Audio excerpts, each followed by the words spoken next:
की मजेदार दुनिया में आपका बहुत बहुत स्वागत है। ये इंग्लिश की दुनिया रोमांच से भरी हुई है, लेकिन ये नटखट लेटर्स ना हमें बहुत सताते हैं, हमारी स्पेलिंग मिस्टेक करवा देते हैं। लेकिन सच बताऊं, ये दिल के बहुत अच्छे होते हैं। अगर आपने इन लेटर्स के साथ एक बार दोस्ती कर ली ना, फिर आपको कोई परेशानी नहीं होगी। फिर चाहे आपके एग्जाम में स्पेलिंग मिस्टेक पे कितने ही क्वेश्चन आ जाए, आप आसानी से कर पाओगे। जैसे कि आप इस ई को जानते हो, ई को, हाँ, ये नटखट सा ई, ये बहुत अच्छे दिल का है, ये दूसरों की मदद करता है। हाँ, मैं सच कह रहा हूँ। आपने कभी एक वर्ड पढ़ा KITE, काइट? हाँ, पढ़ा है सर, लेकिन इसके लास्ट में ई आ जाता है। बट पढ़ने में तो बोला ही नहीं जाता, काइट ही थोड़ी बोलते हैं, काइट बोलते हैं, है ना। तो फिर ये क्या करता है यहाँ पे, बताता हूँ। अगर इस ई को हटा दे तो क्या बना, KIT। ये क्या पढ़ा गया, किट। लेकिन जैसे ई लग जाता है तो किट की आवाज क्या निकलती है, काइट। यानी ये आई को पावर दे देता है, अपने पड़ोसी को पावर दे देता है, ताकत दे देता है ना। कितना अच्छे दिल का। इसी तरह से कोई और वर्ड ले लो, आप TAP को क्या पढ़ते हो, टैप पढ़ते हो। लेकिन जब ये ई साथ में लास्ट में लग जाता है तो क्या पढ़ा जाता है, टेप। यहाँ ये ए को पावर दे देता है, यानी अपने जो पड़ोस के पड़ोस वाला है, ये उसको ताकत दे देता है कि वो जो लेटर है ना, वो पूरी आवाज निकले, उसकी आधी आवाज ना निकले।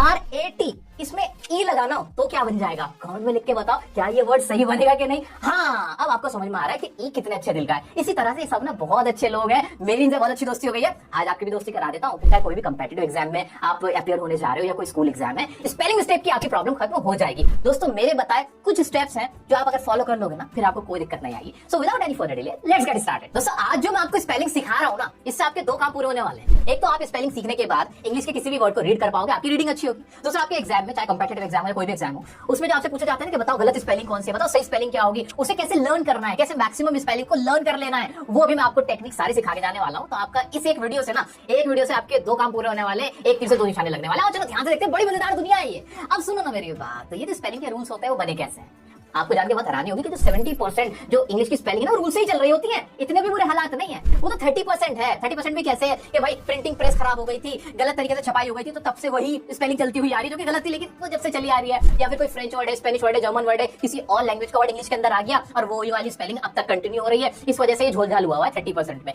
तो अगर हम 70% रूल्स माइंड में रख ले किसी तरह से, तो हमारी स्पेलिंग सही होने लगेंगी, हमारी रीडिंग सही होने लगेगी, प्रोनाउंसिएशन सही होने लगेगा। सही बात है कि नहीं? हाँ, बिल्कुल सही बात है। रास्ता मिल रहा है, एक डायरेक्शन मिल रही है, हाँ मिल रही है डायरेक्शन। तो आओ चलो, दोनों ही बातें आपको मैं तरीके से समझा देता हूँ। स्पेलिंग के रूल्स बताता हूँ, प्रोनाउंसिएशन के रूल्स बता देता हूँ। दोस्तों, एक इंपॉर्टेंट बात, हमने अभी तक क्या किया है, अभी तक हमने इतना पढ़ा हुआ है कि इंग्लिश के अंदर अल्फाबेट्स होते हैं, 26 लेटर्स होते हैं, यानी 26 आवाजें होती हैं। अब आपको सिर्फ 26 आवाजें नहीं याद रखनी, इसके आगे की भी कुछ आवाजें होती हैं। वो कैसे बनती हैं, सुनो। जब दो लेटर्स आपस में मिल जाते हैं, उनकी भी कुछ आवाजें होती हैं। जैसे टी के साथ एच मिला, तो इसके बाद या तो द में निकलेगी या फिर थ में निकलेगी। कोई वर्ड माइंड मारा, हाँ, थैंक्स कहा ना आपने, हाँ, तो TH की आवाज से क्या निकली, थ में निकली। ऐसे THE, इसकी आवाज क्या निकलती है, द में निकलती है। TH का कोई और एग्जाम्पल आपके माइंड में कोई और वर्ड चल रहा है, कमेंट में बताओ ना मुझे अभी। इसी तरह से C और H अगर एक साथ होते हैं तो क्या होता है, CH अगर एक साथ हो ना, तो इनकी आवाज पता है क्या निकलती है, या तो चा में निकल जाती है, क में निकल जाती है। जैसे चैप्टर है ना, चैप्टर नंबर 1, चैप्टर नंबर 2, ऐसे CH की आवाज क्या निकलती है, क में ना। केमिस्ट्री आपने पढ़ा है, हाँ, तो या क में निकल जाती है। तो याद रखने की क्या चीज है कि CH साथ में हो ना, तो माइंड में रखना है, या तो इनकी आवाज च में निकल रही होगी या क में निकल रही होगी। मोस्ट ऑफ द टाइम्स ये स्टार्टिंग में, वर्ड के स्टार्टिंग में अगर होंगे तब की बात है, most of the time. Cheap, हमने एक वर्ड सुना है, चीप है, बड़ा सस्ता है ना, घटिया है, तो इसकी भी आवाज च में निकल रही थी। चीयर्स है ना, देखो बहुत सारे वर्ड्स आपके माइंड में आ रहे होंगे। तो पढ़ना आ रहा है, थोड़ा बेसिक से ऊपर हो रहा है, एडवांस लेवल तक जाएंगे, अभी बेसिक से स्टार्ट किया है। ऐसे अगर C और K एक साथ होते तो क्या आवाज निकलती है, तो इनकी आवाज क में निकलती है। जैसे थिक हो गया, टिक हो गया, है ना, इस तरह के, पिक हो गया, बहुत सारे वर्ड आपके भी माइंड में आ रहे होंगे। लेकिन C के याद रखने वाली क्या चीज, के क में इसकी आवाज निकल रही है। ऐसे डबल O एक साथ हो तो आवाज निकलेगी ऊ, डबल E हो तो ई, ई और I एक साथ हो तो भी ई, I और E एक साथ हो। अब इसमें क्या फर्क हुआ, E और I एक साथ, I E बात से एक ही है, नहीं नहीं नहीं नहीं, E पहले I बाद में, I पहले E बाद में, दोनों ही केसेस में आवाज कैसे निकलेगी, ई। ऐसे खींच कर पढ़ना है आपको, थोड़ा स्ट्रेस देना है। क्लियर हो गया? तो आवाज कैसे निकलेगी, खींच के निकलेगी, ई, ऐसे करके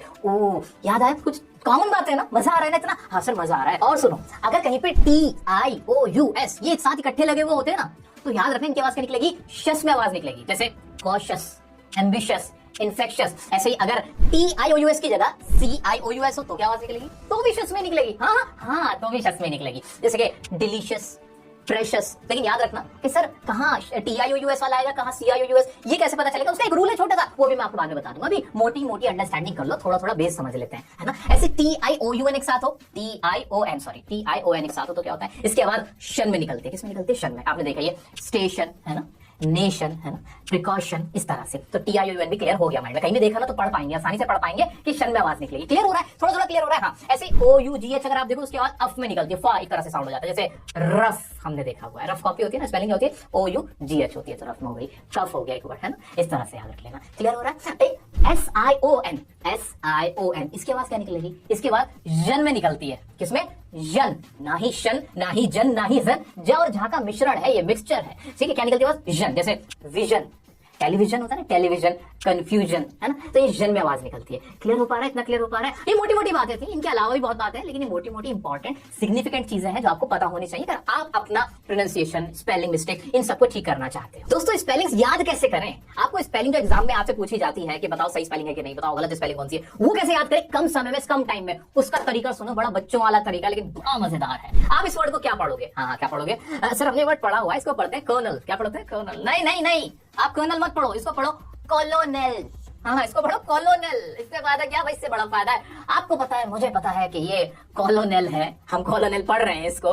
बाहर किसी को थोड़ी बताना है कॉलोनेल है, बाहर सबके सामने कर्नल ही पढ़ लेना, क्या दिक्कत है? लेकिन कॉलोनेल पढ़ने से क्या फायदा होगा कि कल को आपको अगर लिखना पड़ेगा ना, तो आपके माइंड में कॉलोनेल ही है, आप कॉलोनेल ही लिखोगे, यानी आपकी स्पेलिंग मिस्टेक फिर नहीं होगी। इस तरह से कोई वर्ड है, मान लो प्रेशियस वर्ड आपको याद नहीं होता तो इसको पढ़ लेना प्रीसियस, पढ़ लो अपने वर्ड में, जैसे आपको याद हो जाए वैसे पढ़ लो, कोई दिक्कत ही नहीं है। ऐसे एक वर्ड होता है जिसे बच्चे बहुत ज्यादा गलती करते हैं, जैसे डिटरमाइनर। क्या पढ़ते हैं? डिटरमाइनर। पढ़ लो डिटरमाइनर, वो तो डिटरमिनर है, लेकिन डिटरमाइनर पढ़ लो, कोई बात नहीं, इनके बाद आई तो याद रह जाएगा ना। फिर इससे फायदा क्या होगा? ये करने से, आपको ये टेक्निक फॉलो करने से फायदा ये होगा कि आप कम समय में जल्दी से स्पेलिंग याद कर लोगे। आप प्रोनाउंसिएशन के हिसाब से स्पेलिंग को लर्न करना बंद कर सकते हो। क्यों? क्योंकि आपको एग्जाम में ज्यादा मार्क्स लाने हैं, सिंपल सी बात है, स्मार्टनेस है ये, इसमें क्या गलत है? लेकिन किसी को बताना मत, चुपचाप से अपना क्या करो, जो भी वर्ड आपको डिफिकल्ट लगे, उसकी जो भी आपको स्पेलिंग लग रही है, जैसे फॉर एग्जांपल साइकोलॉजी की आपको स्पेलिंग याद नहीं हो रही, तो आप ऐसे याद करो, पीसाइचोलॉजी, ऐसे याद कर लो। गूगल को भी जूजल पढ़ लो, मैं तो गूगल को जूजल ही बोलता हूँ, सच में, सच बोल रहा हूँ, मैं गूगल को जूजल बोल देता हूँ, याद रह जाता है, क्या फर्क पड़ना है? ठीक है, तो आप ये टेक्निक फॉलो करो, जो भी डिफिकल्ट वर्ड आपको लग रहा है उसको अपने वर्ड में, जिस तरह से आप बोल रहे हो ना, उसी तरह से आप लिख रहे होते हो। बहुत इंपॉर्टेंट पॉइंट बता रहा हूँ मैं, कि हम जो बोलते हैं ना, अपनी जो हमारी लैंग्वेज, जो मुंह पे जबान पे टंग पे आता है, वैसे ही हम उतारते हैं कॉपी के अंदर, वैसे ही हम लिखते हैं। तो अगर आप स्पेलिंग वाइज ही बोलोगे, स्पेलिंग वाइज ही उतार दोगे, आपकी स्पेलिंग मिस्टेक की एग्जाम वाली प्रॉब्लम यही खत्म हो जाएगी, महीना भर नहीं लगेगा, बड़े से बड़े डिफिकल्ट वर्ड आप ठीक से याद रख पाओगे, स्पेलिंग आपकी सही हो जाएगी। मैं जानता हूं मेरे बहुत से साथी वो भी हैं जो ये वीडियो इसलिए देख रहे हैं क्योंकि उनके एग्जाम में, जो उनका गवर्नमेंट एग्जाम है या स्कूल एग्जाम है, उसके अंदर स्पेलिंग मिस्टेक के क्वेश्चन आते हैं। ठीक है बच्चों, आपको क्या करना है मेरे प्यारे दोस्तों, आप ना कॉमन जो स्पेलिंग मिस्टेक्स होती हैं उन वर्ड्स को अच्छे से 10, 15, 20 बार, 50 बार देख लेना। उन्हीं में से ज्यादा क्वेश्चन पूछे जाते हैं, क्योंकि इंग्लिश में इतने ज्यादा कोई टफ स्पेलिंग्स नहीं होते, ऐसे टफ स्पेलिंग वर्ड्स नहीं होते जो कॉमनली एग्जाम में पूछे जाएं,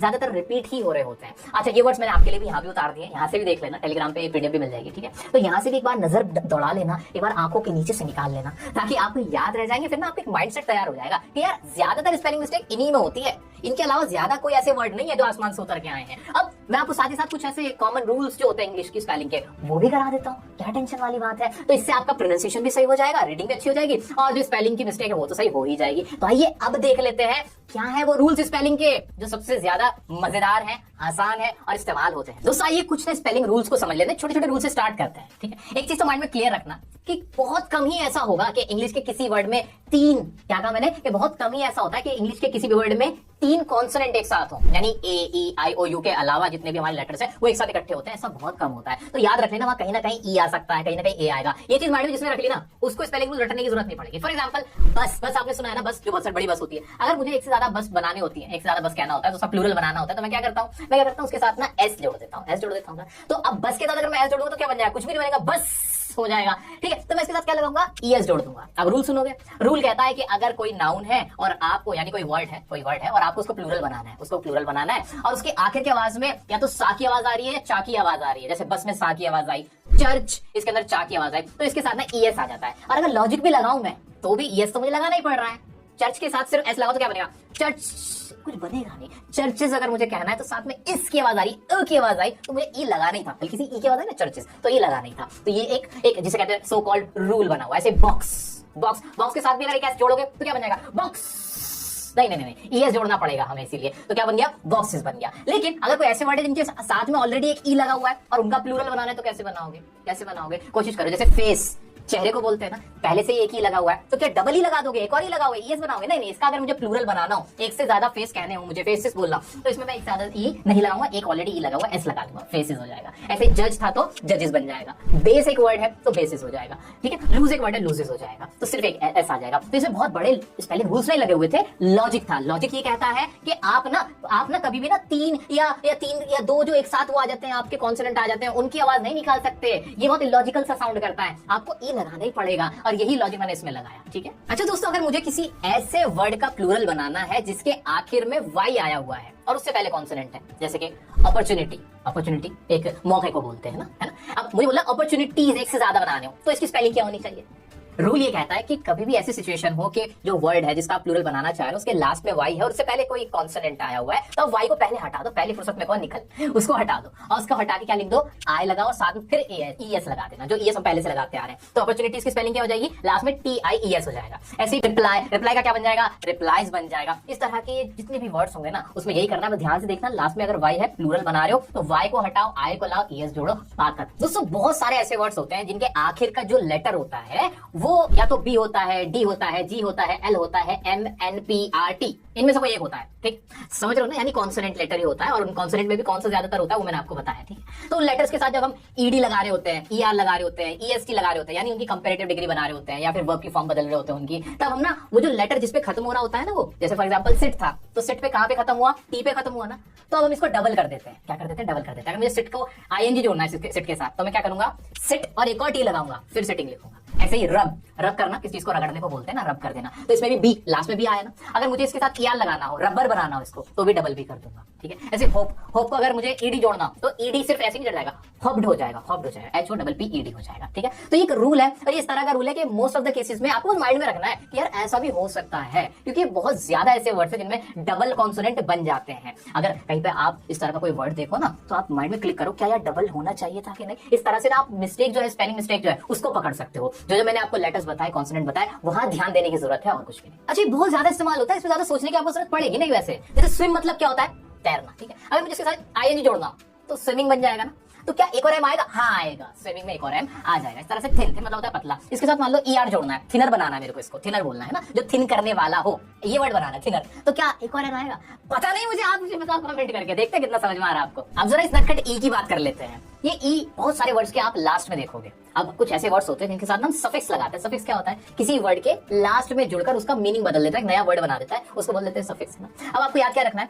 कोई ऐसा वर्ड है जिसके लास्ट में ई लगा हुआ है, खामा में ई लगा हुआ है। अब ई लगा हुआ है लेकिन उसके साथ में कोई ऐसा सफिक्स जोड़ रहे हैं, ऐसा कुछ 2 या 3 अक्षरों का शब्द जोड़ रहे हैं जो उसका मीनिंग बदल देगा, और जिसकी शुरुआत वोवेल से हो रही है, यानी AEIOU से हो रही है। तब क्या होगा? तब ये जो ई है ना हट जाएगा। कैसे? जैसे कि मैंने आपसे कहा नोट, NOTE नोट था, नोट करना, नोट। अब मैंने साथ में इसके एबल जोड़ा, एबल में ए एक वॉवेल है कि नहीं? बिल्कुल है। पहली कंडीशन फुलफिल। दूसरी कंडीशन क्या एक सफिक्स है? हाँ ये सफिक्स है। तो क्या जब मैं इसको पूरे को मिला दूंगा तो उसमें ई हटना चाहिए? बिल्कुल हटना चाहिए। वर्ड क्या बन जाएगा? नोटेबल। और इसकी स्पेलिंग में, उसकी स्पेलिंग में ई खत्म हो जाएगा। समझ में आया कि नहीं? बिल्कुल। इसी तरह से कोई वर्ड है फेम, फेम, फेम में मैं OUS जोड़ना चाहता हूँ, सेंटेंस क्या बन जाएगा? वर्ड क्या बन जाएगा? इनफैक्ट फेमस बन जाएगा, लेकिन एम के बाद का जो ई था वो अब हट जाएगा, गायब हो जाएगा, क्योंकि रूल क्या कह रहा है कि भाई वर्ड के लास्ट में ई है और बाद में जो तुम सफिक्स जोड़ रहे हो वो वोवेल होना चाहिए, AEIOU से शुरू होना चाहिए, तो वो ई जो पुराना वाला था उसको हटा दो। अच्छा, ये तो थी किताबी बातें, रूल की बातें। हम आपको अंदर की बातें बता देता हूँ। ये जो ई होता है ना, ये जो ई होता है ना, ये हटता क्यों है? क्यों हटा देते हैं इसको?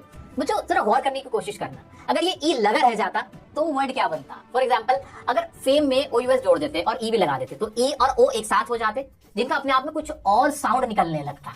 उस साउंड को बचाने के लिए, रोकने के लिए हमने ई और ओ को एक साथ नहीं होने दिया। ऐसे ही अगर नोट के साथ एबल लग जाता तो ई और ए के बाद ना एक ई में निकलती है, एक ई में निकलती है। जैसे आपने देखा भी है सी, सी किसी को जो समुद्र होता है, सी वाला जो सी होता है उसमें SEA वर्ड होता है ना, ये स्पेलिंग होती है ना। तो उसमें क्या होता है? जैसे वीक हो गया, वीक में भी WEA, तो ई के बाद ई में खींच के निकल जाती है। तो ये आपस में ना एक केमिकल लोचा हो जाता है इनका। तो ई और ए को हम एक साथ नहीं रखना चाहते थे, क्योंकि उसका जो वर्ड का प्रोनाउंसिएशन था वो बिल्कुल बदल जाता। फिर वो नोटेबल नहीं बनता, वो क्या बन जाता? नोटेबल। समझ पाए हो? तो ये ई को हटाने की जरूरत हमें इसलिए पड़ी क्योंकि फिर इसका ना कुछ अलग ही मीनिंग निकल जाता, कुछ और अलग ही इसका एक रिएक्शन हो जाता। अच्छा, हर वर्ड के केस में ऐसा नहीं है, कुछ स्पेलिंग दूसरे वर्ड्स की थी, दूसरी लैंग्वेजेस की थी, इसलिए वो तो झुकी तो रह गई, लेकिन मैक्सिमम केसेस में ये रूल अप्लाई होता है। जैसे ट्रूली एक वर्ड था, ट्रू था, लास्ट में ई था, LY जोड़ा, L जबकि कोई वॉवेल भी नहीं था, फिर भी इसका ई हट गया, क्योंकि यू और ई मिलके कुछ ना कुछ करते गड़बड़, इसलिए हमने इसका ई हटाया और ट्रूली कर दिया। अच्छा, आप मुझे एक बात बताओ, अगर हेट जो वर्ड है HAT, हेट, इसके साथ अगर ED जोड़ दिया जाए तो इसकी स्पेलिंग क्या बनेगी? कमेंट करके बताओ मुझे अभी के अभी। और सुनो एक और मजेदार, लॉ भी है, लॉजिक भी है, सब कुछ है इसके अंदर। दोस्तों आपने बहुत बार सुना होगा एक वर्ड अचीव, आपने एक वर्ड सुना होगा रिसीव। दोनों में ही ना बीच में ई की आवाज आ रही है, लेकिन एक की स्पेलिंग में तो बीच में EI है और दूसरे के IE है। ये क्या फंडा है? ये फंडा बड़े मजेदार है, याद रखना। जब भी कोई ऐसा वर्ड हो जिसके बीच में ई खींचने की आवाज आए तो वहां पे हम ई आई लगा के या आई ई लगा के उस वर्ड को बनाते हैं, उसकी स्पेलिंग बन जाती है। लेकिन लॉजिक ये है, रूल ये कहता है कि जब इस तरह के वर्ड से पहले, इस ई की आवाज से पहले, इस ई साउंड से पहले जो हमारा लेटर हो वो सी हो, वो लेटर अगर सी हो तो भाई ई आई लगा देना, अदरवाइज आई ई लगा देना। जैसे कि रिसीव, सीव, सा आया था ना, यानी सी आया था ना, तो यहाँ पे क्या आ जाएगा, ई आई आ जाएगा। परसीव, डिसीव, इन सब में देखोगे तो सी पहले था इसलिए हमने ई आई लगाया। लेकिन अगर मैं बोलूं नीस, अब नीस में तो सा की आवाज ही नहीं है, मैं बोलूं डीजल, इसमें तो सा की आवाज ही नहीं है, इसलिए इसके अंदर आई ई स्पेलिंग इस्तेमाल की गई। अब आप मुझे बताओ इस वर्ड की स्पेलिंग क्या होगी। वर्ड है कंसीव, इसकी स्पेलिंग जरा आप मुझे बता दो कमेंट में, मैं समझ जाऊंगा कि आपको ये रूल अच्छे से क्लियर हो गया है। मैं आगे बढ़ जाता हूं। दोस्तों मैंने आपसे कहा था ना कि जो ए होता है ये बड़ा हेल्पफुल होता है, दूसरों की बड़ी मदद करता है, और थोड़ी सी और इसके बारे में चर्चा कर लेते हैं। हमने एक वर्ड सुना हुआ है फैट, बोलते हैं इसके अंदर बहुत फैट है, लेकिन अगर इसके लास्ट में ई लगा दोगे तो ई क्या करता है, अपने पड़ोस के जो पड़ोस वाला होता है उसको बहुत ताकत दे देता है, पावर दे देता है। तो इसके अंदर फैट में ए को पावर मिलनी चाहिए थी ना, ए पड़ोस का पड़ोसी हो गया, तो क्या पड़ा जाएगा, ए यानी फेट। ऐसे ही अगर कोई वर्ड है हैट, सर पे हैट ओढ़ते हैं, लेकिन लास्ट में ई लग जाएगा तो अभी ए को पावर मिल जाएगी, क्या पड़ जाएगा, हेट, है ना मजेदार। तो याद रखिएगा, बहुत आसान सी बात है कि अगर ई लास्ट में लगा हुआ है, साइलेंट है, तो हो सकता है वो जो उसका तीसरा लेटर होगा ना, जो तीसरा लेटर है वो उसको पावर दे रहा होगा, वो लेटर जो है वो अपने पूरे जोश और खरोश में आके जो उसका साउंड होता है वो पूरा निकलने लगेगा। फिर इतना याद रखना, रख पाओगे, बिल्कुल उम्मीद रख पाओगे। अब बात करते हैं सी की। सी के बारे में मैंने आपको कुछ अच्छी बातें बताई थी कि जो सी होता है कभी तो सा पढ़ा जाता है, कभी तो का पढ़ा जाता है। अरे क्या करें, आप सुन लो। अगर सी तब आ रहा है, मैंने क्या कहा, सी तब आ रहा है जब उसके बाद ई आई और वाई हो। मैंने क्या कहा कि सी लगा हुआ है और उसके बाद ई आई और वाई हो, तब तो इसकी आवाज सा में निकलेगी, अदरवाइज का में निकलेगी। अच्छा जी, ऐसे कैसे, जैसे सिटी है, सिटी सी के बाद क्या आया, आई आया ना, हाँ ई आई वाई में से आई आ गया, तो अब इसके बाद क्या निकलेगी, सा में निकले, सिटी, सेंचुरी, सेंटर, है ना। लेकिन अगर सी के बाद कोई और आ गया, ई आई वाई से अलग, ए लगा देते हैं, सी ए टी कैट, और क्या हो गया, कैडबरी डेयरी मिल्क आती है ना वो, है ना, ऐसे ऐसे कैंट, है ना, ऐसे कैलिबर, है ना।